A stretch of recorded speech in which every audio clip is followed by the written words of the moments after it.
it's kind of like being a heartbeat away from the presidency. It's the best stepping stone, but also the trickiest tightrope walk for a candidate, wouldn't you say? Oh, absolutely. It's a fascinating paradox. So today we're really going to deep dive into the final weeks of Vice President Kamala Harris's campaign. And we're using the CNN article as our guide, the one titled, Harris Weighs More Breaks with Biden as he keeps injecting himself into the campaign. Right, right. And it's such a timely piece because it really gets at that, well, that inherent tension of VP candidate faces, On the one hand, you've got to embrace the current administration's accomplishments, but then there's that voter desire for something new, a different vision for the future. Totally. It's like trying to bake a whole new cake, but you got to use some leftover ingredients. You know what I mean? Perfect analogy. And the CNN piece really digs into that, talking about the balancing act Harris is trying to pull off. Yeah, and how do you walk that line? What makes this so interesting, at least to me, is how the CNN piece highlights the different campaign strategies at play. For sure. Biden naturally wants to hit that continuity button, reminding voters about the administration's wins. Makes sense. But for Harris, there's that, she's got to acknowledge the elephant in the room. Which is voter frustration, especially on the economy. She's got to promise a more, let's say, laser-focused approach. Yeah, and that's where it gets really interesting for the voters, right? Because it's not just about different speeches. It's about maybe different priorities altogether. Yeah. And voters pick up on that. Oh, they do. Which is why the CNN article pointing out those instances where, even though he means well, Biden's actions might be unintentionally muddying the waters. That's really important. You mean like that surprise press briefing he held? Yeah. The one that kind of overshadowed Harris's own announcement on affordable housing? Exactly. The timing of that, oof, not ideal. Yeah, and the article also mentioned how, I think it was Biden praising Liz Cheney's endorsement of Harris might have kind of backfired a bit too. No. Yep. Almost like you're trying to subtly adjust a spotlight, but you end up accidentally, blinding the lead singer. I think the intention was support, but it risks making Harris seem like an extension of the current administration, not her own leader, Definitely. And the article mentions some internal polling, that Harris's message really hits home when she makes that distinction clear. Voters seem to want her to own her own space. It's a tough needle to thread, though, right? Sure. Because you need that base support, but also got to signal you're not just a carbon copy. And this is where understanding those key demographics is crucial. The article brings up Michigan, for example, Harris's home state. Which, as the article reminds us, is a major battleground state this time around. Huge. And the economy, well, anxieties are running high there, especially after that recent interest rate cut. Right. Then toss in the whole Israel situation, which is just complex, to say the least. Every single policy stance, it's amplified, It's like playing chess on a moving train. Yeah. Got to think many moves ahead, anticipate every bump. That's a great way to put it. And it's not just Michigan either. The CNN piece throws out this term, Biden albatross effect. Albatross effect. Okay. Basically, some Democrats worried that being too linked to Biden, it might hurt more than it helps. I see. So it's like you've got the experience, the legacy of an administration.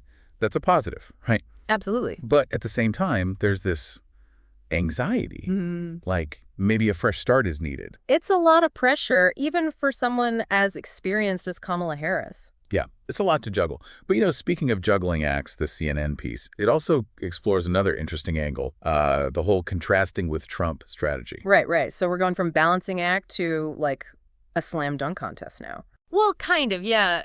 The article quotes some Harris supporters who think that, especially in these final weeks, really hammering home those differences with Trump, it might be the best way to get those voters, especially the undecided ones, really energized. Okay, so it's about painting a clear picture then. Yeah. We've got Biden representing right now, Trump looming as a figure from the recent past, and then Harris is that bridge to the future. Exactly. You got it. And honestly, that contrast is pretty stark when you think about it, especially with someone like Trump, who's, well, he's still a very polarizing figure, to say the least. That's true. You need a good villain to make your hero look even better, like classic storytelling. Right. It's all about the narrative. And this CNN piece even quotes Pennsylvania Governor Josh Shapiro, calling it a, quote, clear contrast, emphasizing, how different Harris's whole approach to leadership is. Yeah, and it's interesting because it's not just style over substance, right? There's real policy stuff in there, too. What was it? Democratic Representative Brendan Boyle, who believes Harris can really own that candidate of change title by highlighting, the stark differences between her vision and what Trump did. Yeah, absolutely. It's about making that distinction crystal clear. So we're seeing a two-pronged approach then, right? Yeah. Some distance from the current administration on certain things, and then, boom, contrast with the previous administration on those big picture ideas, the whole leadership thing. You know what I mean? Hitting it from both angles. But how does that actually play out, like with specific policies? The article, give us any concrete examples. Oh, yeah, for sure. One that really jumps out is Harris's whole visit to the U.S.-Mexican border. It was a chance for her to really address this complex, sensitive issue, but on her own terms. And that let her differentiate herself from both Biden and Trump on how they've handled the border. Yeah, I remember that. She met with all those local officials, gave that big speech. It was very much a, this is what I bring to the table kind of moment. It was. And the article quotes Arizona Senator Mark Kelly, who was actually on that trip with her. He talked about how refreshing it was to see someone focused on solutions, and bipartisanship instead of just, well, the usual divisive stuff that's usually associated with this issue. It's so interesting how a single event can become this microcosm of a candidate's whole strategy. You know what I mean? Yeah. You can almost see it playing out in real time. Yeah. We can't forget about Biden entirely, though, right?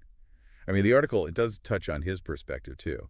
And it sounds like he's dealing with a lot of emotions as he takes a step back from the campaign spotlight. It's uncharted territory in a lot of ways, To be the president, but step back from actively seeking re-election and basically put your legacy, your party's future in the hands of, well, your chosen successor. It's a big deal. The article, it definitely conveys that Biden understands the stakes here and that he's all in on supporting Harris, whatever that looks like. Yeah, and from a human perspective, you got to feel for the guy. That's a huge act of trust to put out there, especially on this kind of stage. Totally. But, and this is where it gets interesting from the political analysis side of things, the article also kind of hints at some frustration among Biden's allies. There's this underlying sense from some folks that maybe, just maybe, he'd be in a better position if he was still running. Like a political version of what if and shoulda, woulda, coulda. Right. And you just know those conversations are happening somewhere, whether it's behind closed doors or whispered in hallways. It's got to be tough. Totally. So it sounds like both Biden and Harris are under a ton of pressure right now. Oh, absolutely. And while we can't predict the future or rerun an election that hasn't happened, it's these little doubts, these whispers that really highlight the immense pressure they're both under. Okay, so as we head into these last few weeks of the campaign, what are the big takeaways from this CNN piece? What should we be keeping an eye on? Well, the article suggests we might see Harris doing a lot more solo stuff. More chances for her to step out, define herself apart from Biden, and really connect with voters directly. Yeah, it's almost like she needs to kind of step into the spotlight, but not totally leave, like the shadow of it all, It's a fine line for sure.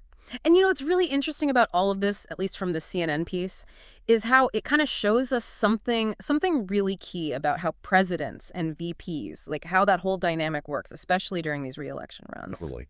It's not like any other relationship, right? All those unspoken rules, the potential for things to go wrong. And the article doesn't come right out and say it, but it makes you wonder, can a sitting VP ever really, step out from the president's shadow? Or are they always going to be connected, good or bad? It's the million-dollar question, isn't it? How do you make your own way when you're following someone else's path to get there? Right. And I think, like a lot of things in politics, the answer's not so simple. Especially with all of history weighing in, too. This whole balancing act, trying to be loyal, but also ambitious. Has anything like this ever happened in past campaigns? Feels like we're watching a political strategy get invented, right before our eyes. I know, right? It'll be fascinating to see how these next few weeks go, how Harris balances that need to be her own person with the whole, strategic advantage of sticking with Biden, especially for those core Democrat voters. It's like high-stakes chess, but the whole country's watching. And the challenge for Kamala Harris is clear at this point. Can she convince America that she's not just next in line, but the leader they need, right now? Well, there you have it. A deep dive into Kamala Harris's campaign, all its twists and turns. We've talked about the tightrope she's walking, how she's using contrast to make her points, and that really tricky dance between staying loyal to the current administration and becoming her own person. Definitely. It's a masterclass in strategy, ambition, all that good stuff. And it shows how that relationship between a president and whoever comes after them, well, it's always evolving. For sure. And as we watch how it all unfold in these last few weeks, the question we're left with is, what's going to connect with voters more? Playing it safe or going for something new? Right.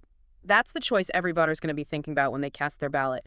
And it just goes to show you that in those key moments, all the power shifts from those campaign folks right back to the people. It's what makes democracy so powerful. Such a great point to end on today. Thank you so much for joining us on this deep dive. And remember, keep those brains buzzing and those voting fingers ready. Hit that Dabbatory.